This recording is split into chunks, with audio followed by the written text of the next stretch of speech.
Adding in 3, 2, 1.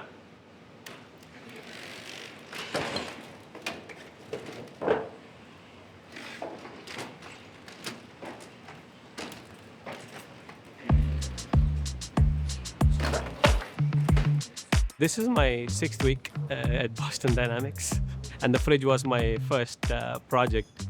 I was told this was a year-end project that we were trying to target, and then it became a 2-week task. The new generation of Atlas, it's a very exciting robot. When we started working on its design, we set out to build a robot that was designed for low cost, ease of manufacturing, reliability, and simplicity, right? Like, really, it's a robot for which we've tried to reduce the complexity as much as possible. One of the cool things is that we've been able to, despite that simplification, maintain many of the things that make Boston Dynamics robots fun to work with, right? It's a robot that it is very strong, it's a robot that it is very agile and fast, and it's very easy to control. We're very successful at having fun in simulation, designing behaviors that then almost always work with the real hardware. One of the goals that we've had in the last couple of months since we've been working with this robot is basically being able to prove to ourselves that what we thought was possible with this robot is actually possible.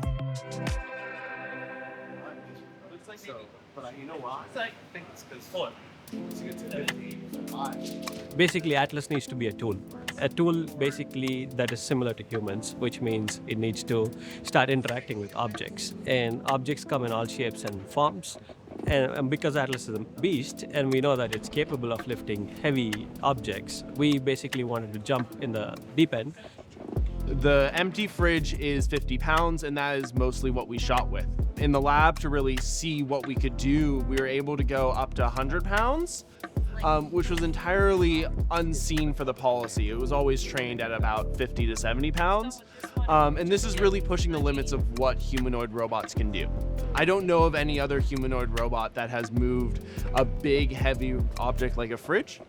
So the fridge experiment was really cool, and something I've kind of always been wanting to do, which is basically, instead of just grabbing things like with your hand and grasping it and kind of moving it like this, it was really using the whole body and really leveraging straight arms, lift up a thing, and really put your whole body into it was kind of the idea. And I've always wanted to do that with a robot.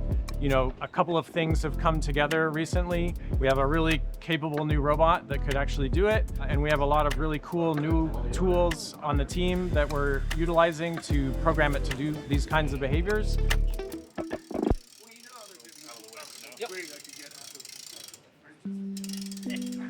I've been here at Boston Dynamics for 15 years, and I've been a leader on the controls team for about that long. And we've gone through many cycles and many, pivots. And I think this one, where we are right now, is probably the most exciting. In the 6 weeks, I've noticed that it's fairly easy for us to test things. There's a rigorous pipeline that's been established, and there's a lot of people working behind the scenes. The whole system in itself is a packaged system for us to test new policies on. So I could be training a policy today, and tomorrow I have a baked-in policy, and within an hour, my policy is on the robot. I'm testing, I'm collecting data, I'm seeing what's happening, and I'm iterating and I'm getting back. So that whole pipeline is seamless. We kind of have a very close sim to real gap with just the robot. And that's been very fun to focus on and not worry about that aspect. We put together a reference of what it would look like for the robot to move the fridge. Then in simulation for millions of hours, we let the robot practice moving the fridge in the exact same way. We encouraged it to move the fridge like we told it, to not drop the fridge, and all those sorts of things.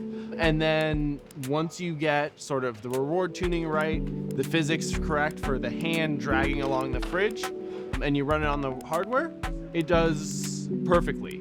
We have not seen the limits of what Atlas can do. We are still pushing the limits in terms of the sort of big, heavy object that Atlas can pick up. We're always going to keep pushing it. All right, backflip in 3, 2, 1.